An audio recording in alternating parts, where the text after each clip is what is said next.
This is a really interesting aspect of being in Bitcoin because it seems like everyone that's gone down the rabbit hole reports this effect. And it's not the same. Everyone has their own flavor of interacting with Bitcoin and how it's changed their life, but they all have a common theme in that it's usually you're thinking longer term, you're becoming more family oriented, maybe you're focusing on your health a little more, or your corporate job a little less, or you're questioning the assumptions that you've taken for granted throughout your life. So it just broadens your sphere of understanding. And I would argue too, it sort of deepens your morality, makes you a little more selfless. And there's the latest place I'm at in the rabbit hole is we've all heard of alchemy, and we think it's these crazy guys from a long time ago that thought they could turn lead into gold, right?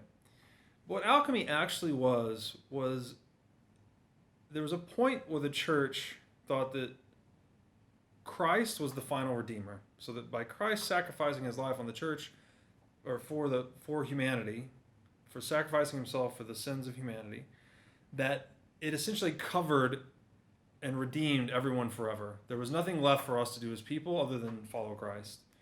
And alchemy took an interesting approach in that they actually thought that there was yet still redemptive knowledge to be discovered in the laboratory of nature. So they thought that by experimenting with natural substances, trying to recombine them and perform experiments, that we could actually find something that would be redemptive to humanity, so that we could discover the essence of Christ in nature, right? So something like, which is kind of interesting. And at the time, this was a heretical concept. The church did not want you to experiment in nature at all. So these guys were a bit rebellious, and the alchemical methodologies they developed, it actually became refined over time to form the scientific method.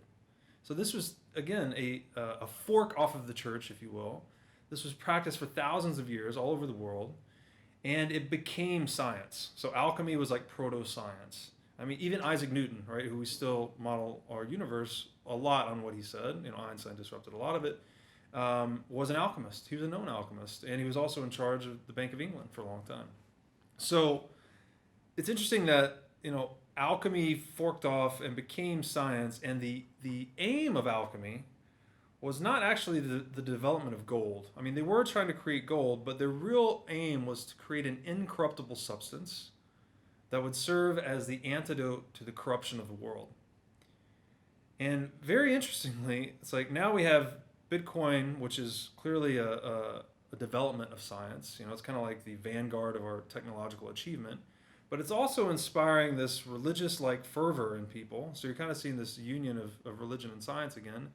And it's the first thing that we've ever created that is actually incorruptible, right? Again, we only had two certainties in life before Bitcoin. We had death and taxes, and now we have our third certainty, which is 21 million Bitcoin.